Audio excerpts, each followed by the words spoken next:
उद्योग व्यवसाय करता आहात, तुमचा व्यवसाय हा नवीन असो किंवा जुना असो, लहान असो किंवा मोठा असो, तुमचा टर्नओव्हर हा 5 कोटी असो किंवा 500 कोटी असो, तुम्ही पहिल्या पिढीमधील उद्योजक असाल किंवा तुमची चौथी पिढी ही व्यवसायामध्ये असेल, तुम्हाला सेल्स पिच, एलिव्हेटर पिच हे करावंच लागतं. एलिव्हेटर पिच म्हणजे काय? एलिव्हेटर म्हणजे लिफ्ट आणि लिफ्टमध्ये आपण एखाद्या अनोळखी व्यक्तीबरोबर 20 किंवा 30 सेकंद असतो.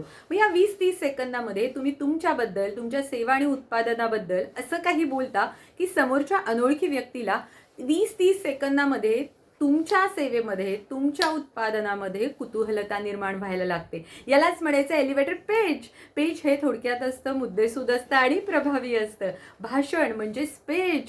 स्पीच हे मोठं असतं, विस्तृत असतं. So stay tuned. This is motivational Madhura, confidence coach, sales pitch, elevator pitch expert. तुम्हाला पुढच्या काही भागांमध्ये एलिव्हेटर पिच कसं करायचं आणि व्यवसाय कसा वाढवायचा याबद्दल मार्गदर्शन मी करणार आहे. Stay tuned.